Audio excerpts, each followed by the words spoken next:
You know, I've done a lot of thinking about this.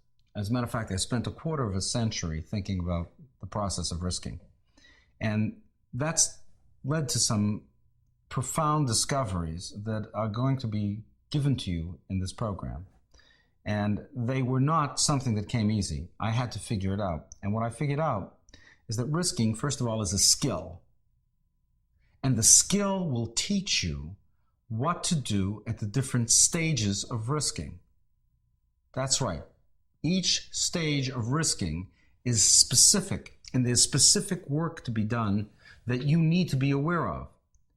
It's not just doing the right thing, but it's doing the right thing at the right stage. I can't stress how important that is, because if you move too quickly in the wrong stage, you're going to get a false result that'll convince you that you shouldn't have risked, and you'll get discouraged and you'll give up. Or if you take the right move a little bit too late, things that you have set in motion will have already happened, and you will have destroyed your risk by bringing up a situation that you are supposed to act on, and then you'll miss the moment of opportunity that you've corrected. There are 5 basic stages to the risking process. And the first stage is recognizing the need to risk. And that's important because a lot of people don't understand that the situation that they're in is static, it's stuck. They don't like the situation they're in. They've gotten accustomed to it. People, for instance, can be in a marriage, and after the first year they know it's no good, but they stay there for 15 or 20 years. So recognizing the need to risk is critical. You can be in the wrong job, and you knew you were in the wrong job 3 weeks after you settled into it, but you didn't risk, and so you got accustomed to being there. You got retirement packages. You got bought out, and pretty soon the thing that got bought out was your wish to recognize that you're a risker. You need a wish to risk. Now, the first stage of risking, recognizing the need to risk, is powerful because it puts yourself in a stage that most people want to avoid. It's acknowledging the discontent in your life, acknowledging that, gee, I'm unhappy here. Or there's more that I want. I'm not satisfied with this situation. This isn't good enough. That answer that I got from my boss wasn't what I wanted. This is not making me happy. It's acknowledging your discontent. I'm not saying that you have to do more or earn more. I'm saying you have to risk for what's right for you. You may be risking for actually less things, but the things that will make you happy. The second stage of risking is the stage of gathering information. It's adding to your power. It's beginning to build the momentum after you've acknowledged that you need to risk. What opportunities do I have? What options do I have? What can I do about it? Well, there's a way to go about this. And there's some keys that you have to understand here, because if you violate the keys, you also can destroy the risk. For example, in the second stage of risking, you don't want to be telling a lot of people about it. It's no one's business. And what happens, and this is what messes people up, in the second stage of risking, when they're finding up all this information, they start telling people who aren't prepared to risk, or who don't want them to risk, or who may be affected by their risk and get scared. All the people who get told only come back with negative reinforcement and destroy you. You need to build momentum in the second stage. It's about going for it, but you're not going for it. You're planning to go for it. The third stage of risking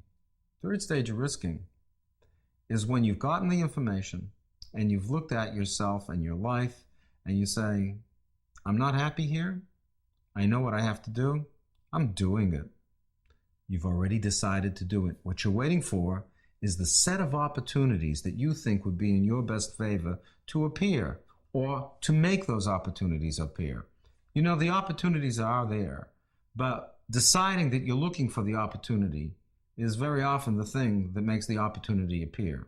For example, I don't know whether you've ever spoken in front of people, a group, a small meeting.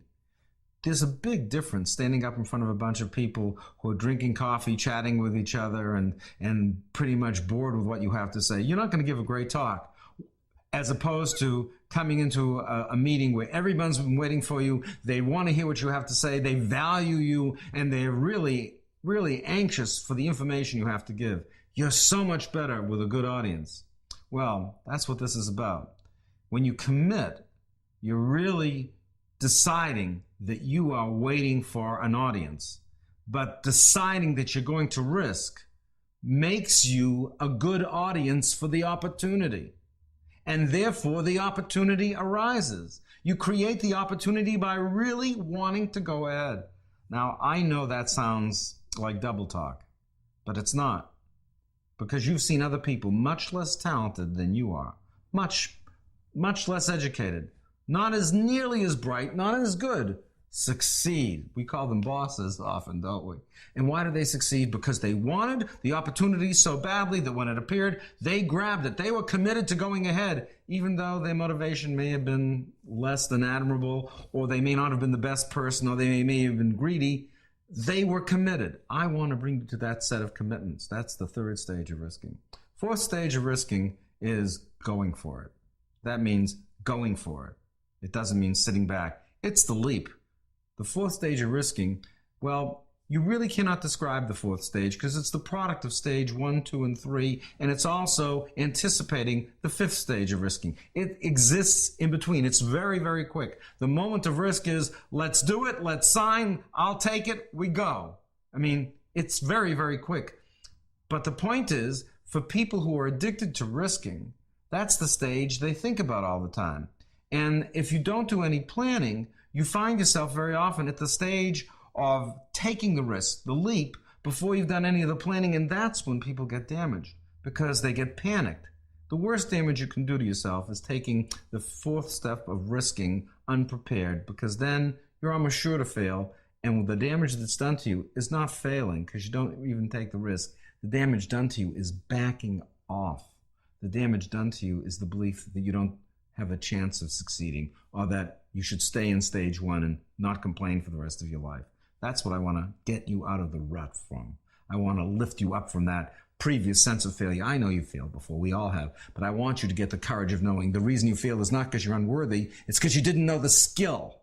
Okay? The fifth stage of risking is the stage of risking where a lot of damage happens. It's the stage of getting used to the risk, because you don't know what it's going to be like to succeed at the risk. You think you do, but when you do finally succeed, you're moving at a much quicker speed, you're at a different place in your life, and if you just succeed at the thing that you want, you know what happens? Your friends change, because your friends wish you well, but not that well. So understanding that these 5 stages are critical, and what you have to do at each stage to accommodate to the risk and to become accepting of yourself is what this series is about. This is a program.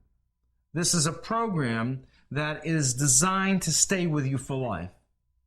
As a matter of fact, it will change every time you replay it. You'll never hear the same program on each replay. You'll discover something new. I don't water down what I say. People have said that that's one of my weaknesses, that there's too much information, that I should make it easier for people to understand. But that's not the way all of the research and clinical experience I've had in my life has taught me to be. I want to give you solid information, and it's too much to grasp even on one playthrough.